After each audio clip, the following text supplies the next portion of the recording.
Oh, hello, everyone, and welcome to your Thursday evening. My name is Deanna, and I'm very happy to be with you here this evening for a very short but incredibly sweet event as part of our In the Soil Multi-Parts Festival. Before we begin, I just want to acknowledge that Suitcase and Point and In the Soil Arts Festival are based in St. Catharines in the Niagara region of Ontario. And this area is the traditional territory of the Anishinaabe, Haudenosaunee, Mississaugas of the Credit First Nation, and Huron-Wendat neutral peoples. We are very grateful to be able to live here, to create here, and to tell stories on this land. And St. Catharines continues to be a meeting place for Indigenous people from all across Turtle Island. This area is covered by the Dish with One Spoon Wampum Agreement, and today, the quality of life that we enjoy is directly a result of the resources and friendships of Indigenous peoples. We are very grateful to the original caretakers and continued stewards of this land. And we are very thankful and grateful to you for joining us this evening for this very special event. It's a series launch, as a matter of fact. We will be witnessing the first of a three-part series from Enormous Elsewhere. The series is called Salty Days, Salty Nights, The Unending Thirst, a Correspondence. We're going to play the video in just a few seconds, but we want to encourage you and welcome you to stay after the video for a live interview with the creators themselves, Alexa Fraser and Clelia Scala. So, are we all set? Let's roll the tape.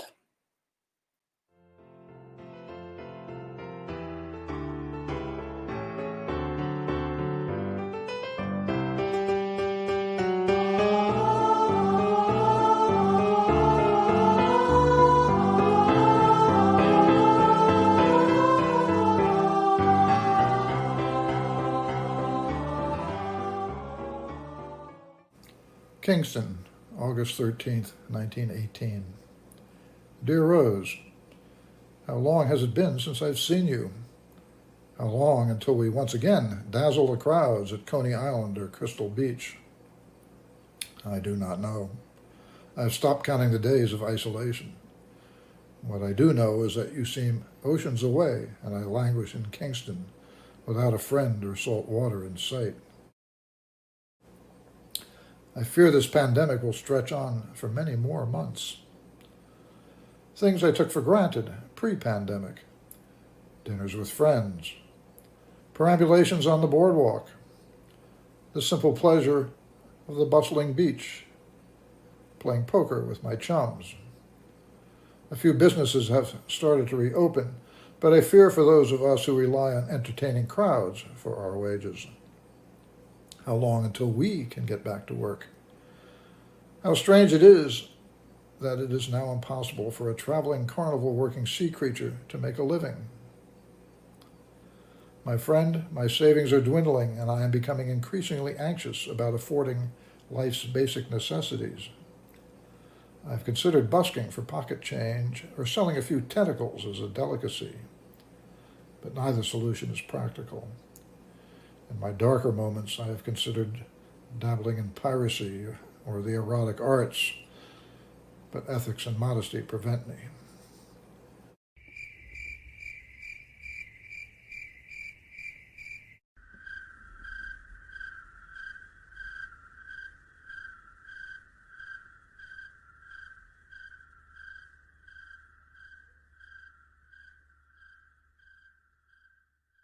Crickets are chirping and dusk falls.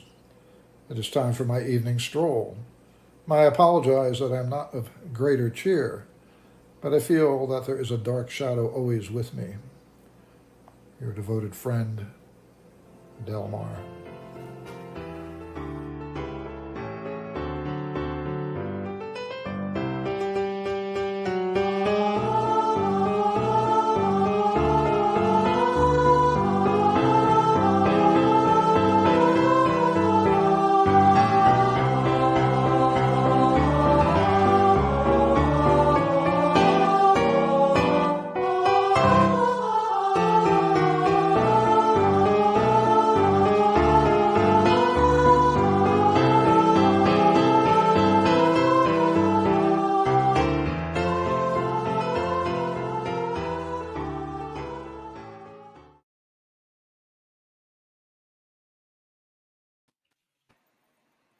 Oh, Delmar. So good. Welcome, ladies and gentlemen, Alexa, Fraser and Clelia Scala. Great job.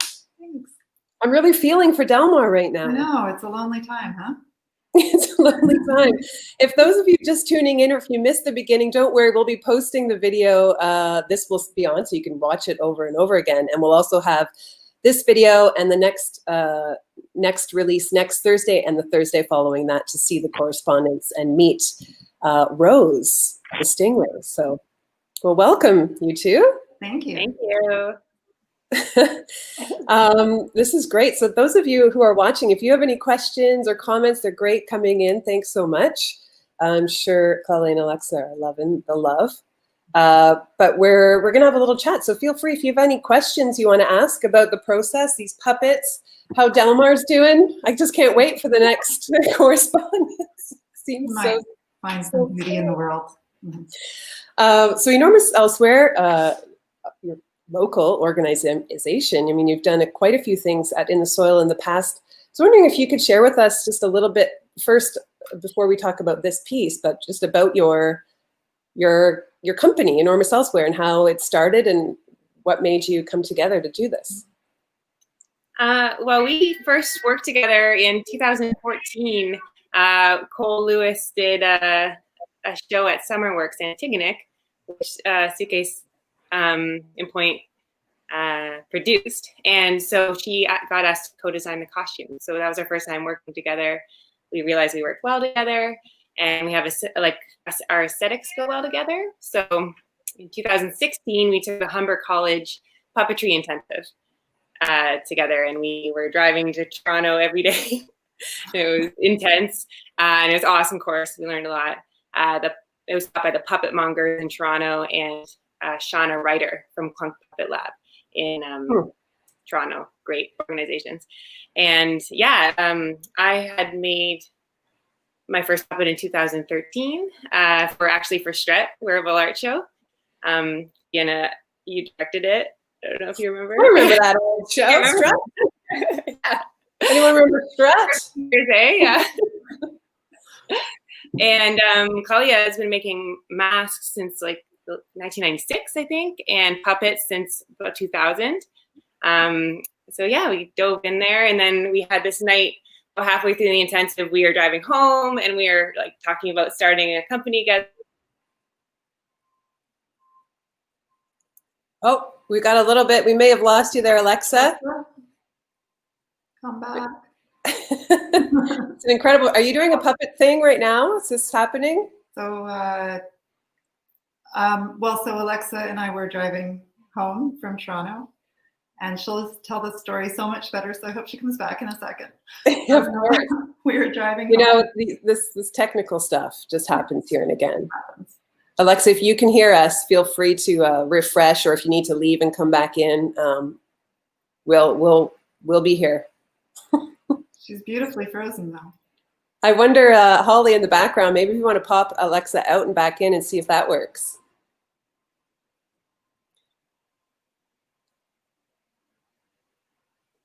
So it sounds like you had a lot of back and forthing to the Big Smoke. We did. We drove back and forth a lot, and we, on the way back one night, I can't even remember how we decided, but anyway, we saw like this beautiful strawberry moon. It was so gorgeous. And I assume this is the story Alexa's about to tell. And we had talked before, because we'd collaborated on some puppets for Puppet A Go-Go. And we talked about putting a company together. And so anyway, we were driving to the Strawberry Moon. It was like this magical moment. We decided to form a company, and then we came up with the Enormous Elsewhere. And we've been together ever since. Yeah. Strawberry Moon. It was huge. It was Puppet like intensives. Yeah. So, can you explain what Puppet A Go-Go was? Puppet A Go-Go. Alexa just texted me. I'm just going to tell her. How's she doing over there? You know, I'm sure we're all feeling pretty patient, so yeah. we'll figure this out. You're gone. Hold on. Just telling her she's gone. Come back. I'm like, no, I think she's here, but not here. Sorry, just let her know. Okay, so Puppet A Go-Go is this great collaboration. So through Strut, which was amazing and forever missed, through Strut, we met Christine Cosby, who then introduced us to Trish Lavoie, and we formed Puppet A Go-Go. The four of us put together a puppet show and an installation at the Niagara Artist Center. And here's Alexa. And Hey, you're back. Hi. I'm trying to explain everything. So What happened? I was just explaining Puppet A Go-Go and how we had the wall of 100 finger puppets. And then I had an installation, and Christine and Trish each had installations, and it was a really fun night. And then Alexa and I discovered we could work together really well. So then with the Strawberry Moon, we decided it's magic. Yeah, I was gearing up to the Strawberry Moon. I know you were. You were. Yeah, it sounds like a really great coming together, and your synergy as two artists in this community. You've brought a ton of work here. For those of you who are not familiar with Strut, I mean, that was something that the Niagara Artist Center put on, a wearable art show with all sorts of art made for the human body. And Clelia and both Alexa have contributed so many of those, and some, very puppet-like, some very sculptured-like, some massive pieces. Just for those of you who may not be familiar with what Strut was. And that's so...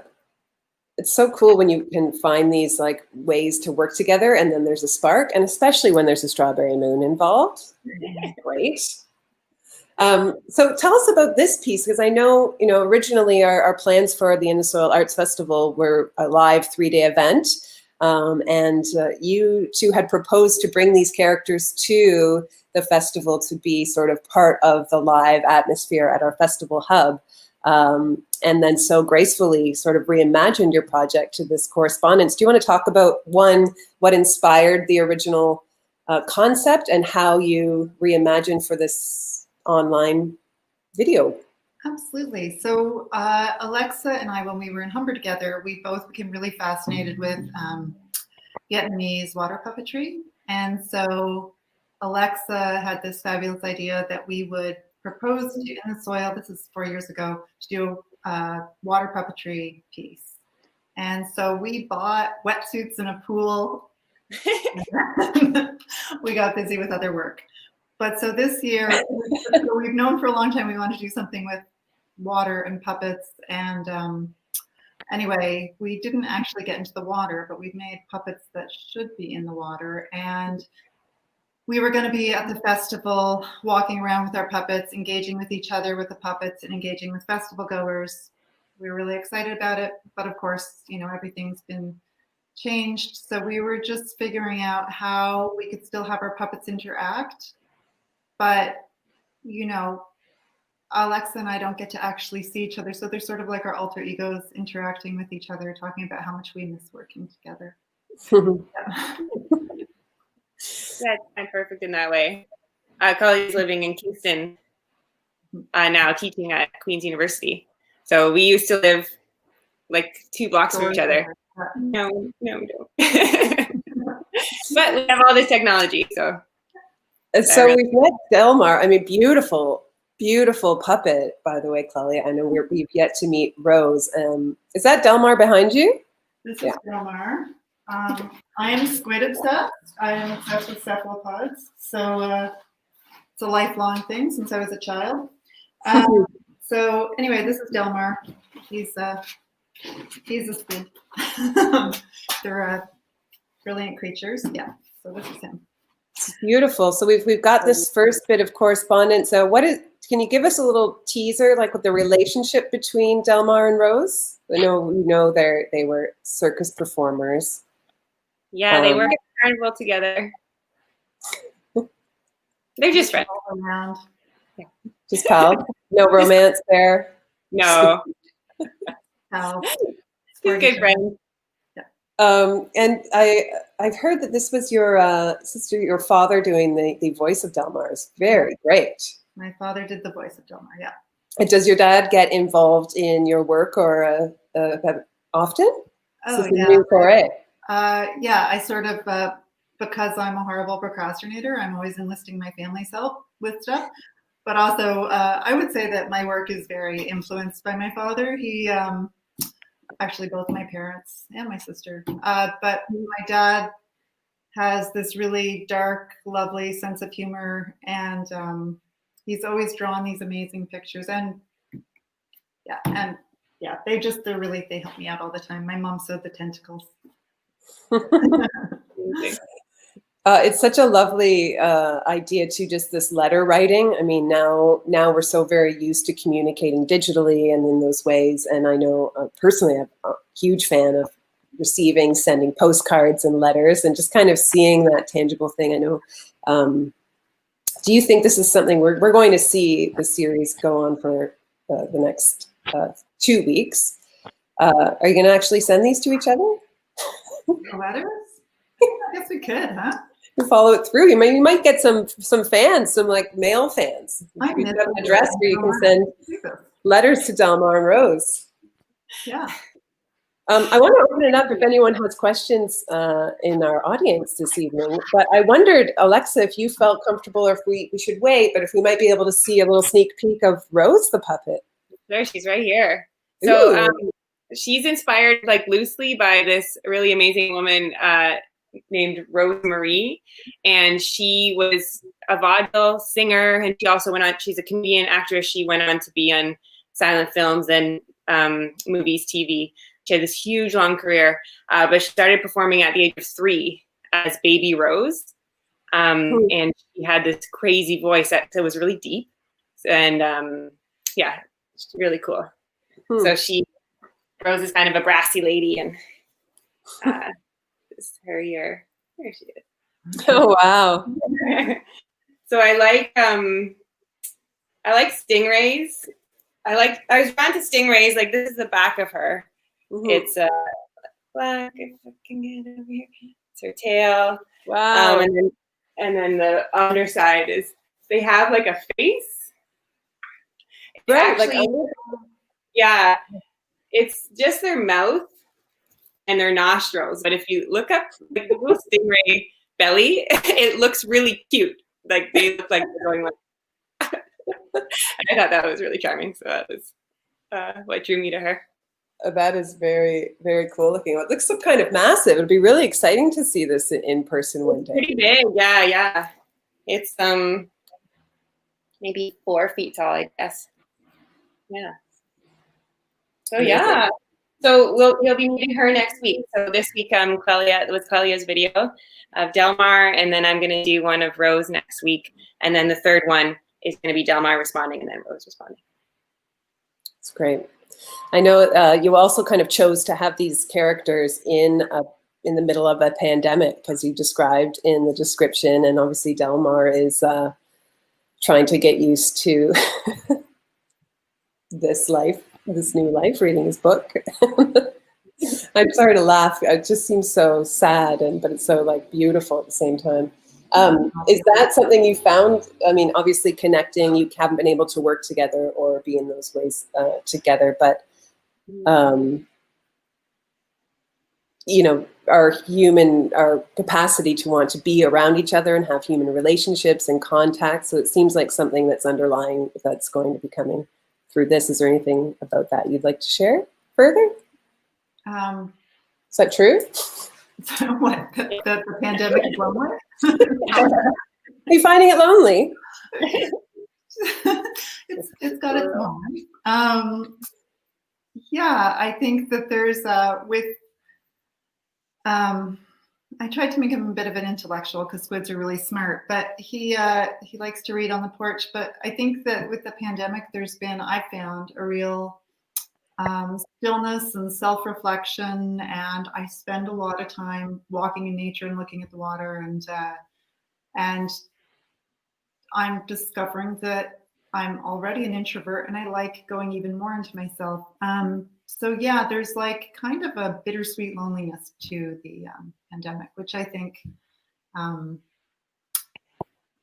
my puppet was trying to capture. But also, yeah, I miss people. I miss like being around people without a mask on, and like every once in a while you have those moments where you forget that you're in a pandemic and then you step too close. Yeah. Well, we're making it through, and I really look forward to if we get together on the street and we can have these two characters, maybe move from their longing to celebrating together. Is there anyone that's watching that has a question they'd like to pose? Oh, I wanted to say, I'm seeing Joe Lipinski wants to hug those puppets. I want to hug Joe. Yeah. Yeah, they do seem huggable. Yeah. You do feel like that empathy there with Delmar too. At the end, you just feel like, yeah. So there's tons of love coming in. Looking forward to the next installment. For those of you who are watching, we will have the first installment from Clelia. We will put online tomorrow, so you can watch that on its own. You can also watch it within this video as many times as you want. So please feel free to share it and get ready for next Thursday when we release the second video, when we get to meet Rose a little bit more. I do see a question coming through here in how long does it take you? And this is a classic question. They're beautiful puppets. How long does it take you to build them? So long. It's hard to say right now because I'm working at home like everyone is, and we have a toddler, so I'm working in these little 1 hour, 2 hour chunks. So I've been working on it since like May, like late May, but not all. And so I wonder if I had actually full studio days. I don't know, maybe 2 weeks or something. 2 or 3 weeks. I always how long it takes. Yeah, a long time. There's a lot of stages, but I think that's what we both really love about it.